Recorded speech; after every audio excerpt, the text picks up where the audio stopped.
Boa noite a todos. É um prazer imenso estar aqui de novo com vocês. E vamos continuar a nossa conversa sobre a segunda parte desse capítulo Mediunidade, capítulo 9 do livro O Mundo Maior. E eu queria deixar aberto para todo mundo falar. Então, se alguém quiser falar a qualquer momento, fiquem à vontade para contribuir mais e a gente construir juntos aqui essa discussão. Bom, então, na segunda parte, eles vão para a parte prática, que o André Luiz é bastante didático nesse sentido nos capítulos, em todos os livros dele, né? Tem uma discussão teórica e depois tem a parte vivencial da coisa. E aí Calderaro, que é o instrutor do André nesse livro, ele convida o André para ir em uma casa espírita em que uma médium está desenvolvendo, né, educando a sua mediunidade, a sua sensibilidade com o mundo espiritual. E o Calderaro está auxiliando-a nesse processo. E aí a gente vai ver como que isso está se devendo. Ao chegar lá, eles conversam com o diretor espiritual da casa, que é um médico desencarnado. E ele desencarnou em condições bastante favoráveis a ele, porque ele tinha um trabalho em relação aos enfermos, desprovidos de capacidade financeira, né? Então ele fazia um trabalho caridoso, não chegou a desenvolver totalmente todas as ideias que ele tinha de assistência fraternal a esses indivíduos enfermos e carentes, mas ele estava dando continuidade ao trabalho dele, esse aspecto, do outro lado, então coordenando a parte espiritual dessa casa espírita. E aí o Calderaro pergunta para ele como é que tá seus projetos aqui nessa casa.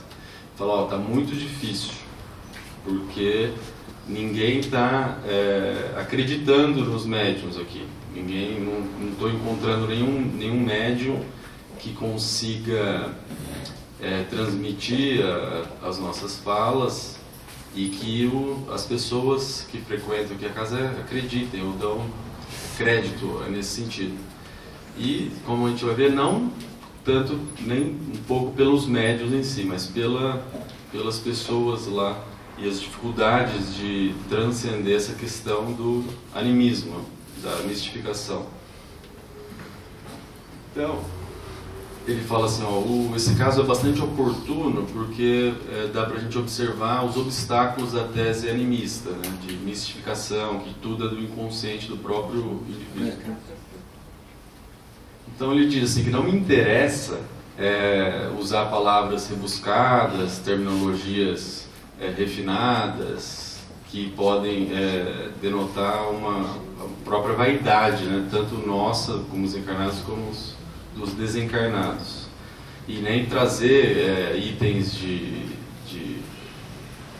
novidades médicas, coisas desse sentido, mas sim assistência fraterna e a busca por a gente desenvolver a fraternidade e a nossa oportunidade de desenvolver a caridade. Essa que era a ideia dele, esse que era o objetivo.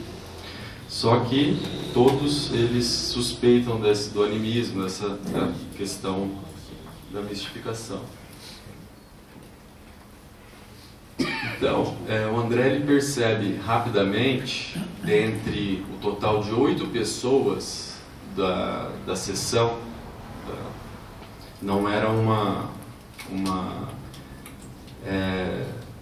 reunião para desobsessão em si, mas uma reunião quase que experimental em que se objetivava estudar a questão mediúnica em si. Sem o objetivo de assistência específico, mas simplesmente deixaram os médiuns terem a manifestação aberta e depois estudarem os fenômenos e discutirem a respeito. Era essa a ideia daquele encontro, da equipe encarnada em si. E dentre o total dos 8, 5 tinham uma passividade. Então eles tinha características mediúnicas, capacidades mediúnicas, sensibilidade, por essa passividade que eles apresentavam, e 3 totalmente impermeáveis a essa possibilidade de comunicação. Só que o mais adiantado desses 5 era a médium a dona Eulália, que o Calderaro está assistindo. Então ele diz que mesmo ela sendo a mais receptiva de todos eles, ela não está 100% aberta. Então nem todos os núcleos perispirituais estavam conectados com o comunicante, o espírito comunicante, e ela não conseguia chegar na frequência exata em que ele se encontrava, mesmo ela se esforçando pela prece, pela vibração, não conseguia.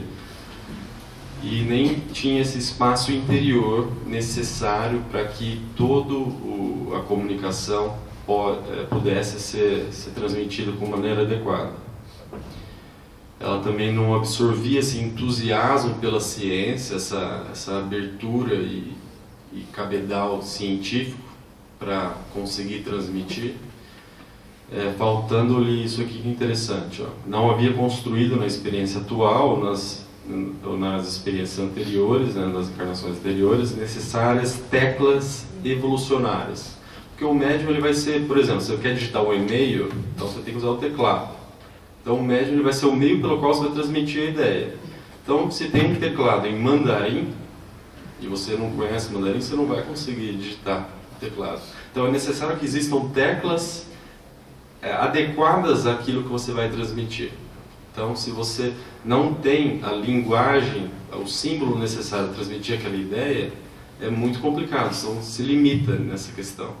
Vamos supor que você, se o espírito quisesse, sei lá, em 1920, transmitir a ideia de internet.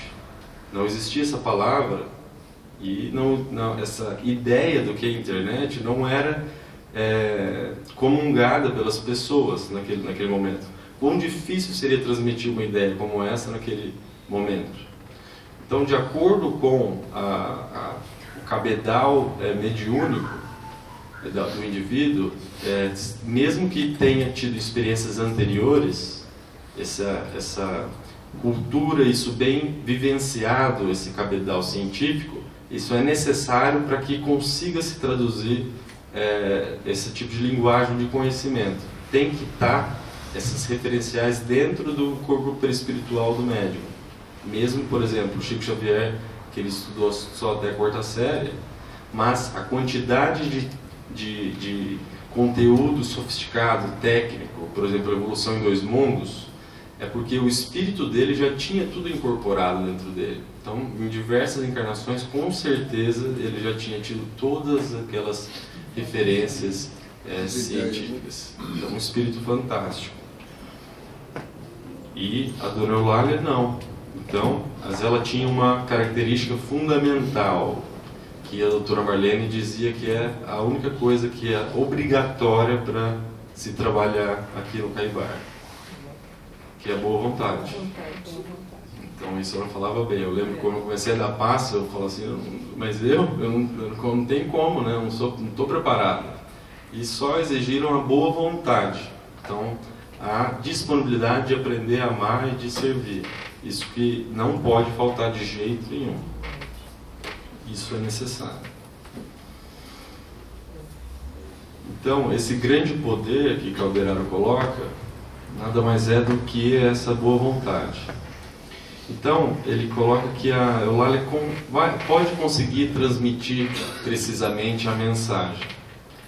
Só que o médico desencarnado, o espírito comunicante, ele, por seu turno, também terá que usar dessa questão da boa vontade para conseguir transmitir, porque eles não estão 100% sintonizados. E nessa comunhão mental que se fará a transmissão mediúnica. E que ela vai tentar reduzir ao mínimo a influenciação dos seus centros neuropsíquicos, a médium, para que não haja a menor possível interferência nessa questão. Que em qualquer momento o médium ele pode, se permanecer naquele tom de facilidade, interferir ou até bloquear se a manifestação é inadequada ou passa num certo ponto, bloquear aquilo. Então o grau de receptividade ele varia infinitamente.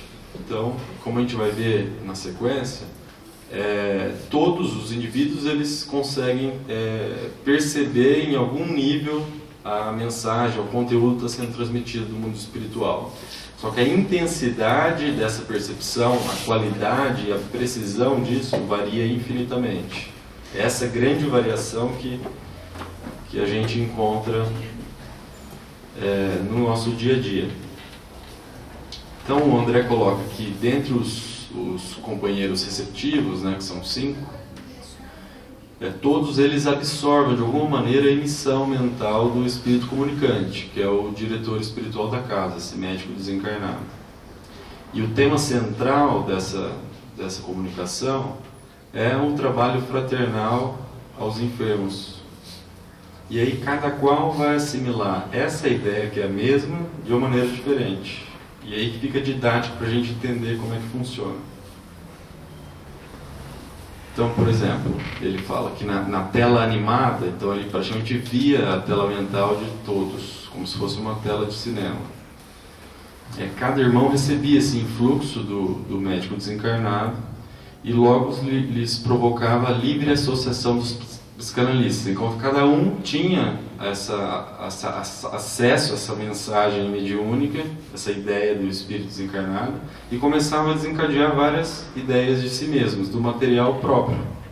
Então, aí é a questão anímica de fato. Cada um vai começar a pensar frente àquele estímulo inicial, que pode até ser em relação a um reflexo condicionado, em relação a uma imagem forte que tem um significado intenso para aquele indivíduo, como te viu na semana passada, pode desencadear pensamentos, associações específicas de acordo com a experiência prévia de cada um. Então, um dos médiuns, ele recordou uma imagem de hospital, uma paisagem de hospital, frente a essa ideia de amparo. Já o outro lembrou de uma enfermeira bondosa que ele havia conhecido. Um outro pensou em relação com simpatia de enfermos desamparados. 2 senhoras se lembravam com carinho da missão de Vicente de Paulo, e esses dois desses exemplos são repetidos, né? Senão dariam 7 pessoas. Então alguns já pensaram várias coisas ao mesmo tempo. Uma velhinha acudiu à ideia de visitar algumas pessoas enfermas que ela gostava, né, que ela tinha uma proximidade. E um jovem se reportou em silêncio de umas páginas notáveis sobre a importância do amparo fraternal com pessoas em desequilíbrio.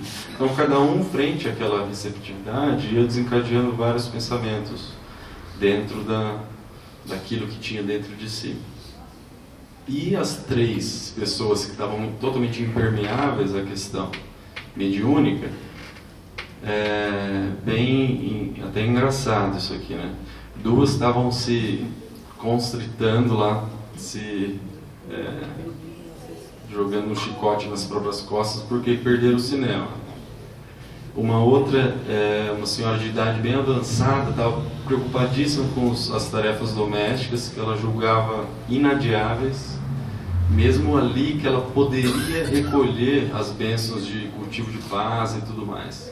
Então, nesse caso, é uma prisão que nós mesmos nos impomos, da maneira como a gente leva a vida. E às vezes a gente fica tão rígido em certas coisas, é um hábito tão arraigado, que a gente fica impermeável em relação à própria vida.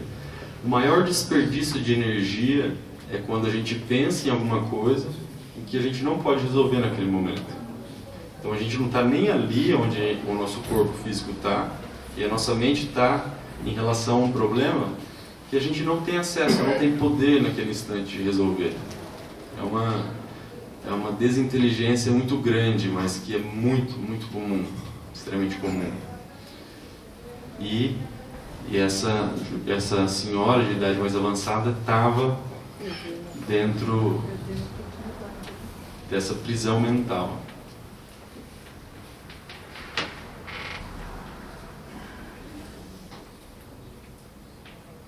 E a psicografia se sucedeu numa singela carta sobre a importância do amparo fraternal. Nada de palavras rebuscadas ou de uma informação, é uma grande novidade em si, mas falando dessa questão. E aí, quando eles começaram a estudar essa carta, logo apareceu a tese animista como a tábua de salvação para todos.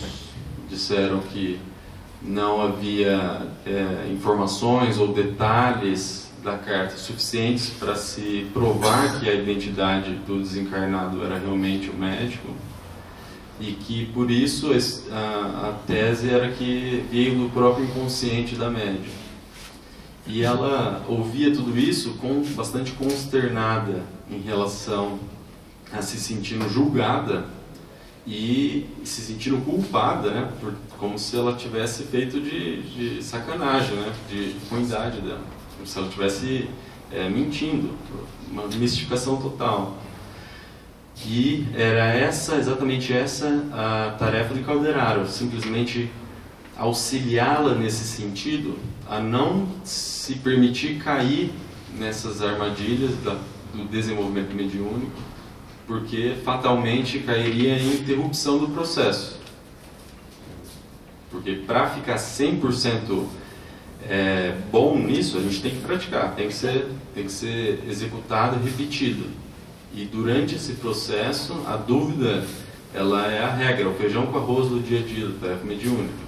É meu ou não é meu? O que é isso? E até isso ficar mais claro, nossa interferência ficar reduzida ao mínimo, essa resistência, essa dificuldade é a regra. E é aí que muitos interrompem o processo. Como ir nadar no mar, né, doutor? Até passar a zona da arrebentação é duro, a gente engole água, depois que você passa, está lá para o fundo, já é mais tranquilo. Mais confortável. Exatamente. É muito comum, por exemplo, na minha prática clínica, eu ter uma percepção atendendo um paciente. E aí eu aprendi de uma maneira até simples a não ficar tão apegado à questão, é meu ou não é meu? Porque no fundo não interessa. O que interessa é, essa informação vai ajudar aquela pessoa? Ou de alguma maneira eu posso usar essa percepção para auxiliar e amparar essa pessoa? Se sim, ótimo, vamos lá, não importa de onde que veio, não importa se caiu, jogaram um bilhetinho lá dentro que tinha uma informação para ajudar, não estou nem aí de onde que veio, se é meu ou não. O importante é ajudar, o importante é diminuir o sofrimento do outro. Então, por exemplo, eu estava atendendo no ambulatório de transtorno de estresse pós-traumático. Um caso de uma senhora que tem a espiritualidade intrínseca, eu acredito, uma das maiores, se não for a mais intensa que eu já vi, assim, muito estruturadas, que são os valores. Ela é católica, mas ela tem os valores muito, muito bem estruturados. E o filho dela, de 40 e poucos anos, ela viu ele se jogar do 16º andar do prédio, na frente dela, cometer suicídio. Então, assim, é um caso muito, muito difícil, muito difícil.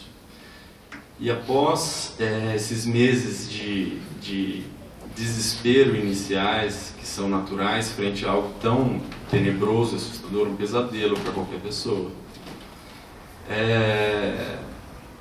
me veio que a ferramenta terapêutica mais importante era o trabalho de auxílio voluntário a crianças e adolescentes carentes.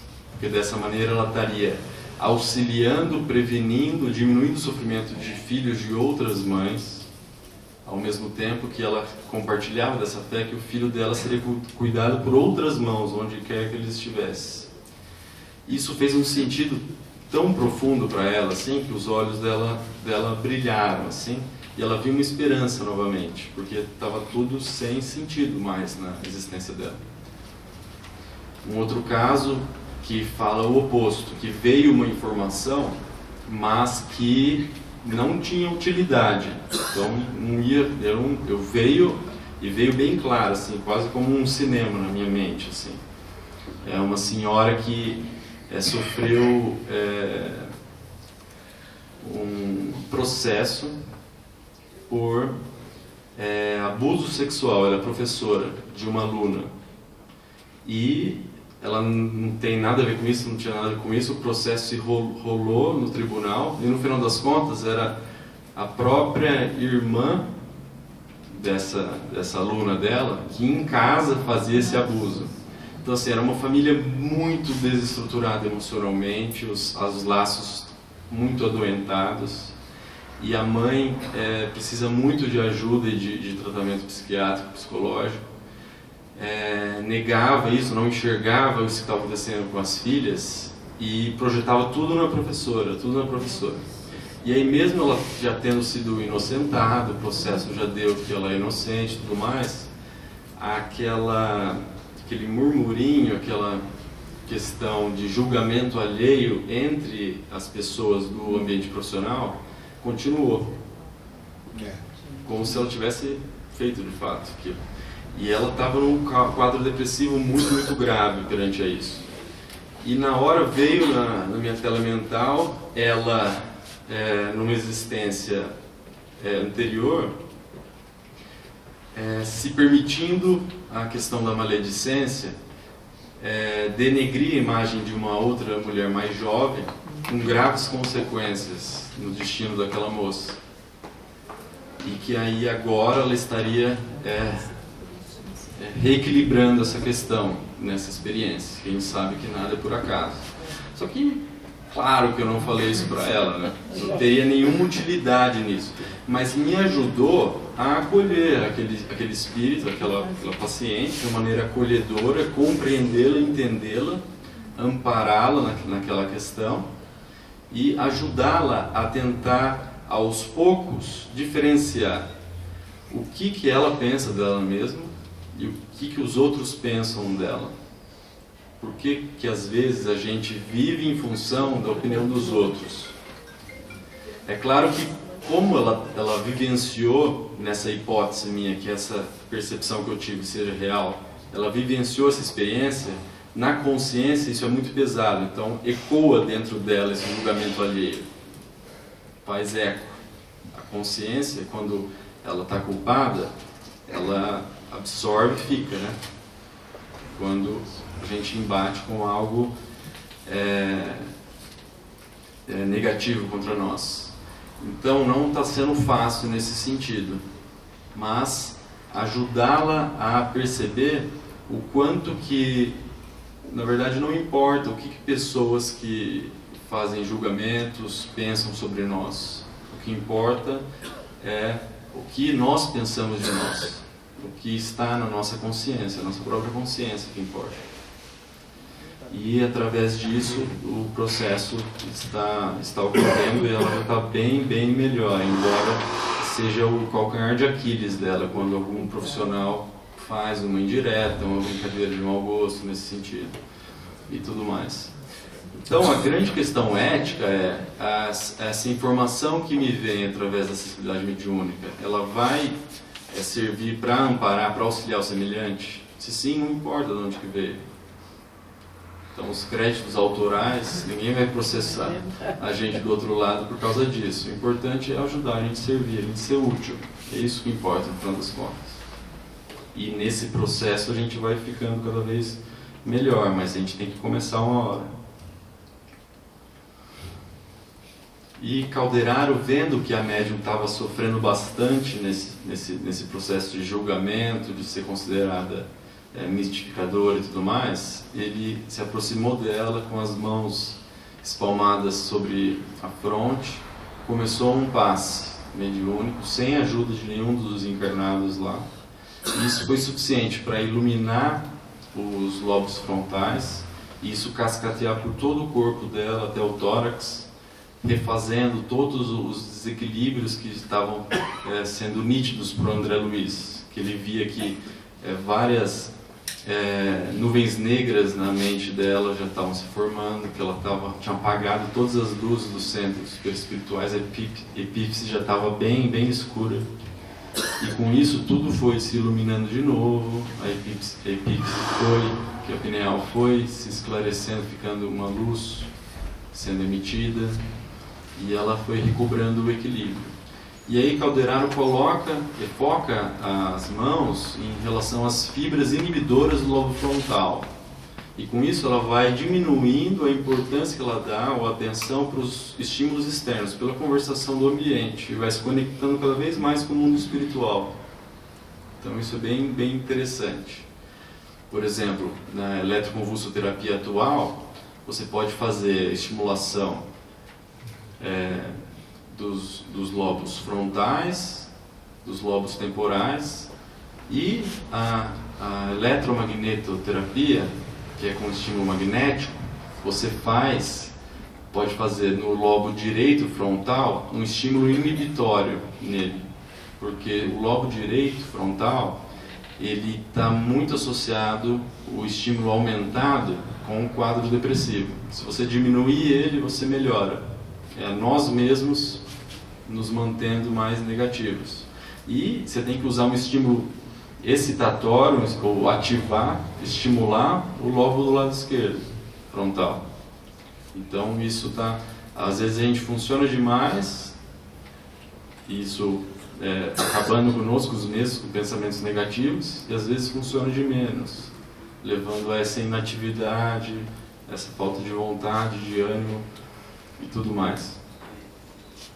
E com isso ela foi percebendo cada vez mais e sintonizando mais com o Calderaro e conseguindo absorver melhor esses eflúvios emitidos do amparo divino. Então Calderaro coloca que nos lobos frontais eles são exteriorizações fisiológicas com milhões de células à espera do nosso esforço. E que no nosso esforço no setor da espiritualização. E que nenhum dos homens já encarnados na Terra, dentre aqueles os pensadores, os maiores filósofos e cientistas, com exceção de Jesus, conseguiu utilizá-lo em nem 10%. Então, tanto que de possibilidades que nós temos ainda para desenvolver e utilizar, só aguardando o nosso próprio esforço. Então esse que é o futuro que nos espera. E é isso que a gente está fazendo, mas nada, a natureza não dá saltos. A gente está começando a despertar nesse sentido, mas a possibilidade está todas em nossas mãos. E nessa questão mediúnica, ela é o dia a dia, né? O arroz com feijão de todos nós espíritas, porque todos nós temos algum tipo de sensibilidade, e a dúvida é meu, não é meu, ela é uma regra que sempre vai acontecer, tende a diminuir, mas nesse processo de aprendizagem a gente tem que tomar cuidado para não desanimar e cair fora. É esse que é a ideia do capítulo, que a gente não pode nos permitir nesse sentido. Então quero abrir para perguntas, para a gente conversar agora sobre tudo isso, para a gente fazer algo em conjunto aqui.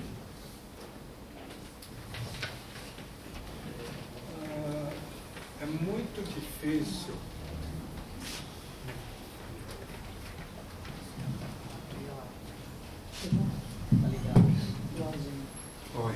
é muito difícil nesse sentido tentar convencê-la, né, que o próprio remédio que ela mesma está experimentando seria o ideal para ela, né? Porque no passado ela deitou e rolou, vamos dizer assim, um outro por outro. Em compensação, ela teve esse retorno dela, que é exatamente justo com a filha, né? E fica muito difícil como tentar convencê-la que realmente essa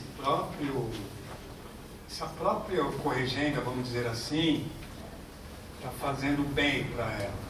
Como nesse caso, tentar convencê-la, né, que o melhor remédio para ela poder tentar resgatar tudo isso. De qual dos exemplos o senhor está falando?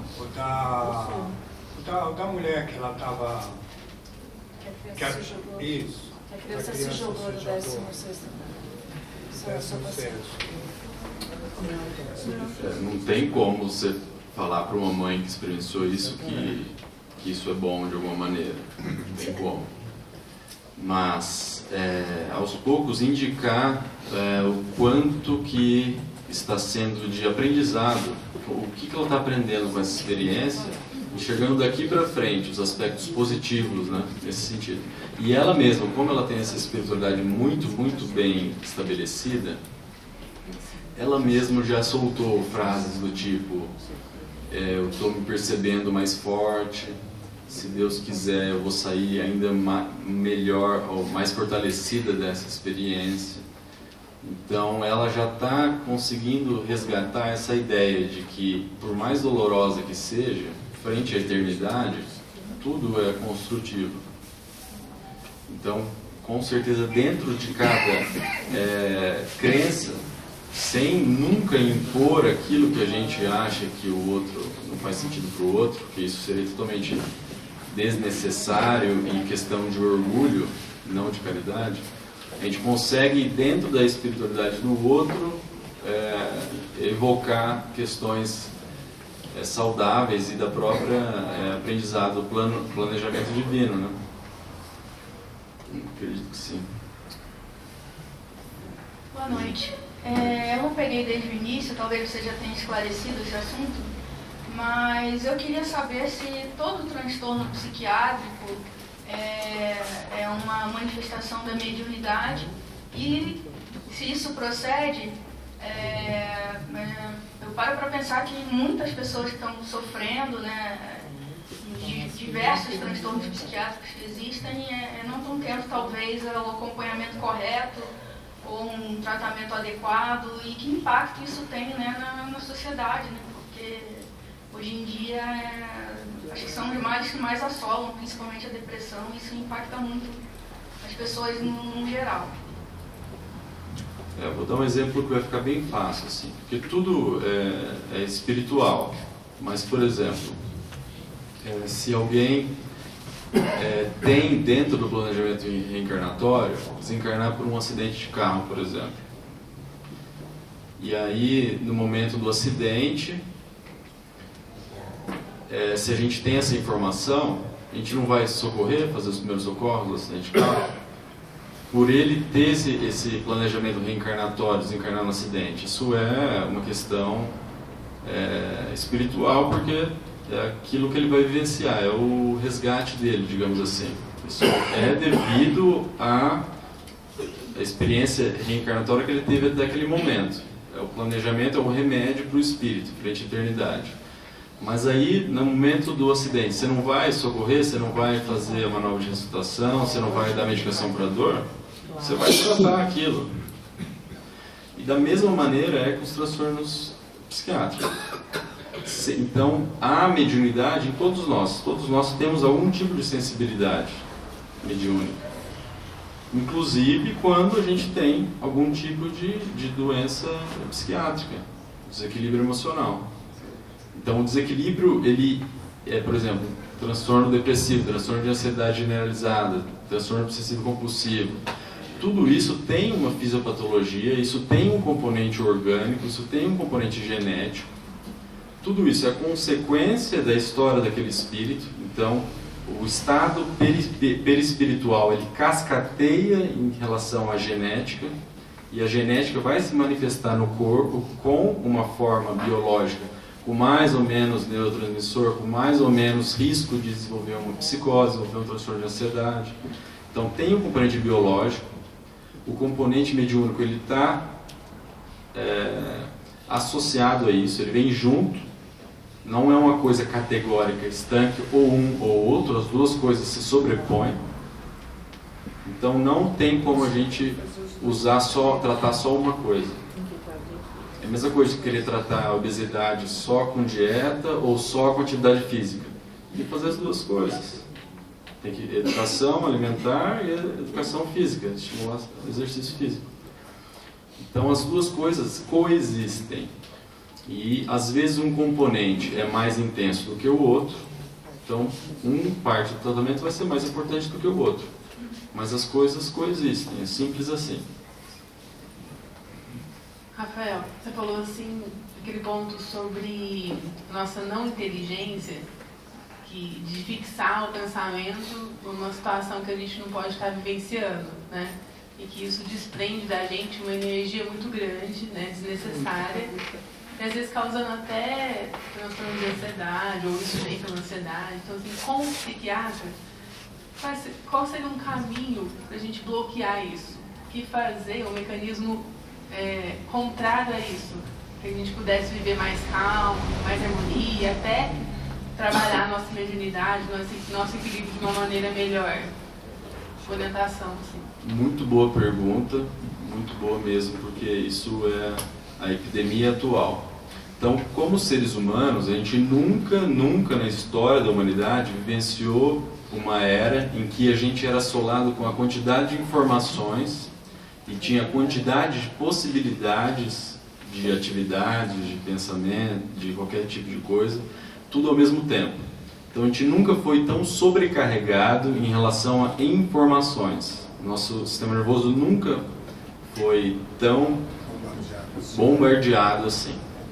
Então isso é como se jogasse assim, milhões de vírus de gripe, e a tendência para a gente ficar gripado é maior. Então essa onda de informação, de bombardeamento de possibilidades, é a mesma coisa para gerar ansiedade, igual os vírus são para gerar gripe. Que a tendência é a gente ficar na nossa mente em vez da realidade, que é o momento real, o momento presente, o aqui e o agora. Então não é à toa que as maiores evidências científicas em relação aos quadros de depressão e de ansiedade, em terapias de psicoterapia e não farmacológicas, é de mindfulness. Então o tipo de atividade de meditação que tem maior evidência de melhora é o mindfulness, que nada mais é do que você fazer um exercício de se ater em pelo menos um dos seus 5 sentidos e se concentrar totalmente naquilo que você está sentindo. Então você pode fechar os olhos e ficar só concentrado naquilo que você está ouvindo, ou na sua sensação de tato, no contato da sua pele com a cadeira, com a cama, os pés no chão, por exemplo. Isso você pode fazer comendo, se concentrando na própria comida e eliminando totalmente o som, totalmente só no paladar em si. E você pode colocar no YouTube, por exemplo, Mindfulness 10 minutos em português. Então você vai ter lá vários videozinhos guiados para você fazer em casa. Tem vários aplicativos que eu até uso todo dia, 10 minutos, no horário do almoço eu vou no meu carro e faço lá, porque é o horário que eu tenho. Só que esses aplicativos que eu vi é tudo em inglês, mas se conseguir entender é ótimo, muito, muito bom mesmo. E no YouTube também. Porque a tendência é a gente viver dentro da nossa mente em relação ou aquilo que já foi ou aquilo que vai vir no passado. Só que se a gente parar para pensar, tudo que acontece, a vida real, ela só acontece no agora, só acontece no momento presente. Alguma coisa que já aconteceu, ela aconteceu no presente, no momento presente, mas que já passou. E o futuro vai acontecer no momento presente, mas que ainda não aconteceu, no momento futuro. Então, se a gente fica mentalmente pensando em algo que já passou ou vivenciando alguma coisa futura, a gente está deslocado da vida real. E isso é muito patológico. Isso não gera equilíbrio, gera desequilíbrio. E o grande desafio é a gente se ater ao momento atual. Até quando a gente está planejando algo no futuro, se você estiver concentrado no momento atual, que é o planejamento em si, você está vivendo o presente, você está vivendo o planejamento, você está fazendo o planejamento, você não está pensando em N possibilidades que pode vir ou não acontecer e tudo mais. Então o grande desafio, e uma técnica muito, muito bacana de exercitar essa questão. Outra técnica, por exemplo, é a síndrome do vai que. Então quando um vai, tem que, quer dizer, fala assim, puta, tenho que consertar, a geladeira está quebrada, tenho que arrumar o pneu do carro, tenho que falar com tal funcionário, tenho que falar com tal paciente, aí vai, tenho que. Então tem um depósito disso. E aí você anota no celular, eu anoto no celular, ou no caderninho, essas funções gerais que você tem que fazer, para não ficar pensando naquilo, porque aí você pensa, tem que fazer isso, tem que fazer aquilo, o outro tem que fazer aquilo. Então você fica pensando no futuro, aí você deslocou do momento presente. Isso que é desequilibrante. E aí você coloca lá no depósito e uma vez por semana, uma vez por dia, sei lá, você vê o que você pode resolver de fato e se ater na resolução em si. E não nessa alienação mental que a gente fica em relação ao futuro.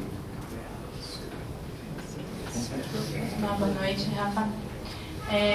Eu observo assim, que muitas vezes as pessoas diante de um transtorno psiquiátrico, elas consideram o que elas estão passando uma influência espiritual, né?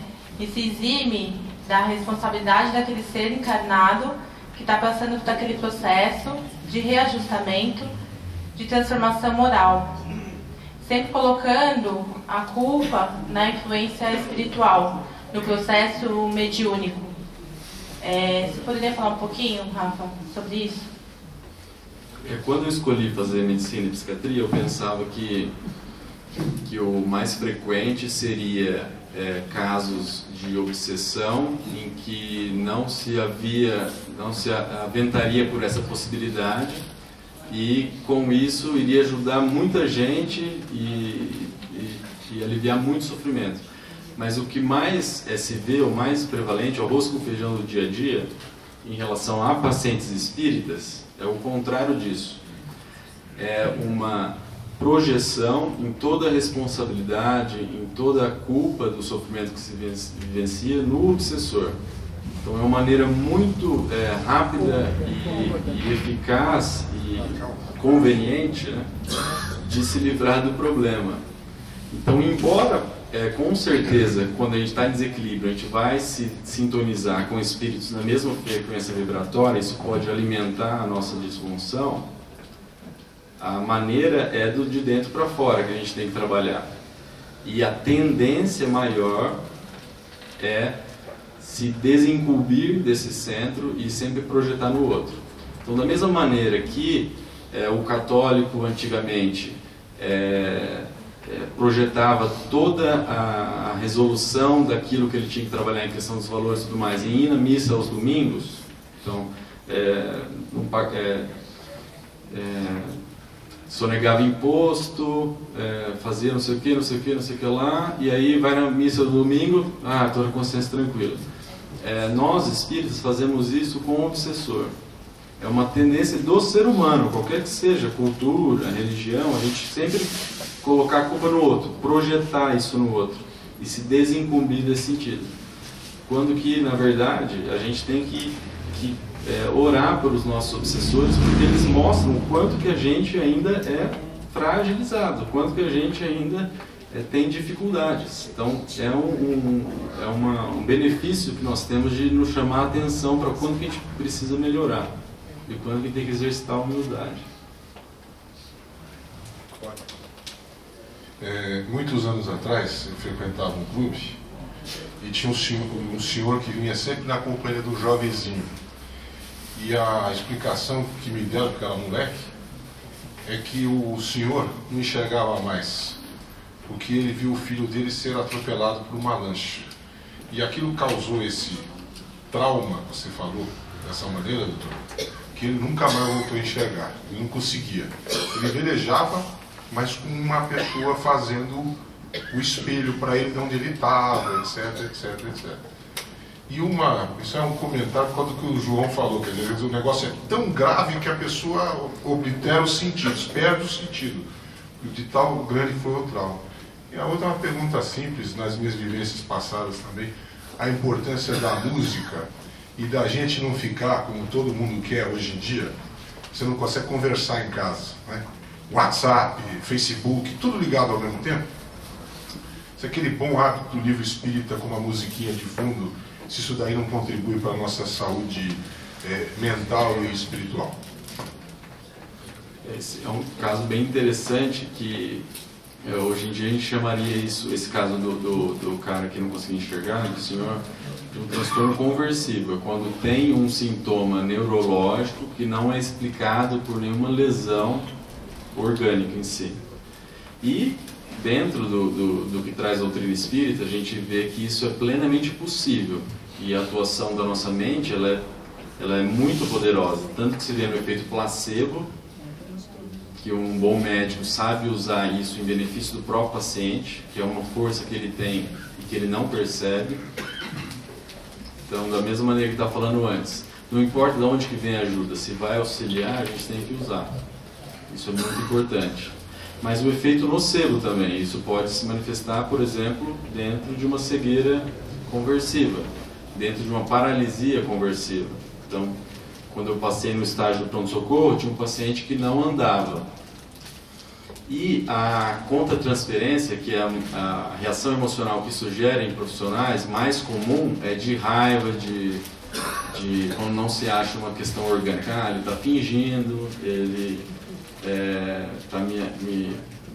não está valorizando meu trabalho, coisas desse tipo. E ele era muito maltratado pelos outros profissionais. E uma vez chegou era tipo uma caravana de evangélicos fazendo um trabalho de evangelização no pronto-socorro, e ele saiu andando com esse grupo. E aí falou milagre, milagre e tudo mais. Então a questão, assim, foi um trabalho de caridade muito bonito, muito bacana, em que aquele espírito conseguiu se permitir reacessar aquelas habilidades, que foi totalmente denegrido pelos outros profissionais, riam, faziam chacota, aquilo lá e tudo mais. Mas a nossa poder mental, ele é absurdamente importante, e a gente às vezes vira escravo desses sentidos, e sendo que não há necessidade disso, né? E a questão da música é fundamental, assim, porque é muito mais uma música prazerosa, que não dá prazer, a gente se concentra nela, então ajuda a mente a ficar no momento presente. Então eu gosto muito, por exemplo, de estudar uma música clássica, então ajuda a não me permitir meu pensamento ficar em outros problemas, ficar ali, porque tem mais estímulo, e aí parte do cérebro ele fica acomodado naquele estímulo e não tem uma possibilidade maior de parte do meu cérebro ficar tentando, achando problema para ficar pensando, né? Mas é muito, muito saudável nesse sentido. E as mídias sociais, a gente está aprendendo a lidar com elas ainda. Rafael, dentro da verdade de que tudo acontece no mesmo momento, em vários níveis de frequência, dependendo da onde a gente sintoniza, em que nível sintoniza, vão ser vistos algumas verdades, algumas ocorrências. Então, existindo num nível, não diz que no outro não tenha. Depende do foco que a gente vai focar. E eu estou pensando na nossa consciência menor, né, que nós podemos escolher os nossos pensamentos, o que a minha cabeça vai pensar. Porque senão a cabeça pensa sozinha, porque por conta dos registros neuronais que são feitos, né?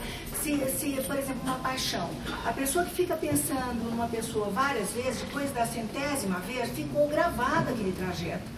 Então aí fica uma coisa automática também. Então também é importante o conhecimento e desmontar, certo? O que eu escolho de pensar, ter consciência do trabalho que é desmontar um pensamento fixo. Não é?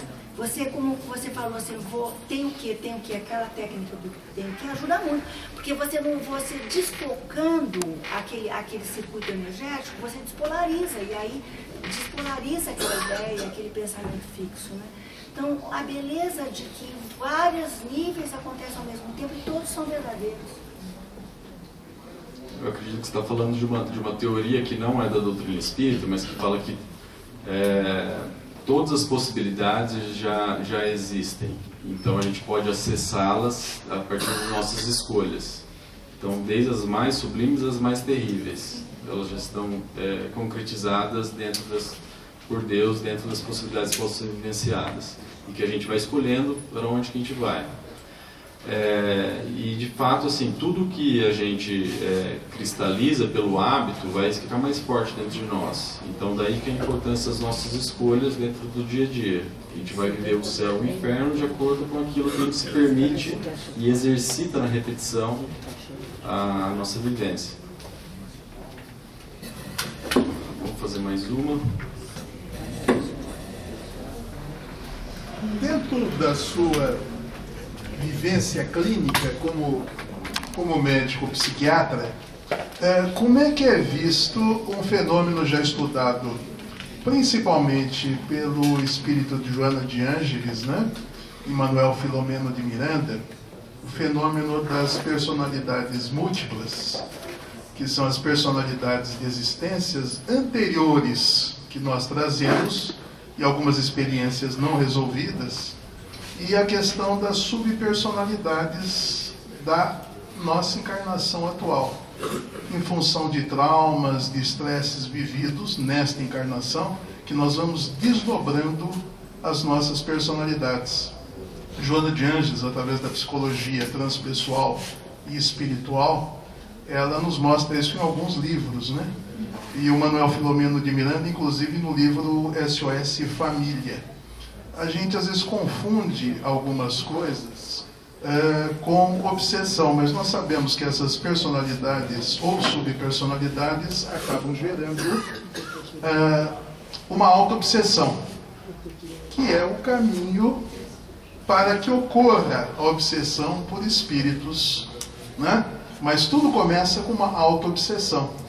E a gente tem visto nesses últimos 20 anos, né, dentro da doutrina espírita, e a gente, quando se reporta a revista espírita, né, na época de Kardec, já existem reminiscências disso, que são trazidas à luz hoje do estudo psiquiátrico. Como é visto isso dentro da sua vivência na clínica psiquiátrica? Bom, é interessante que o transtorno dissociativo de identidade, né, que é o antigo transtorno de personalidades múltiplas, ele é muito mais frequente em culturas anglo-saxônicas, então países da Europa, dos Estados Unidos. Aqui no Brasil isso é pouquíssimo frequente. Isso é interessante por si só. E dentro da psiquiatria, a compreensão que se tem é principalmente da teoria psicanalítica. Ela é a principal, em que são fragmentos do próprio indivíduo, da própria identidade mental daquela pessoa, que se desdobram em diferentes personalidades, diferentes padrões, mas dentro da vida daquela pessoa mesmo.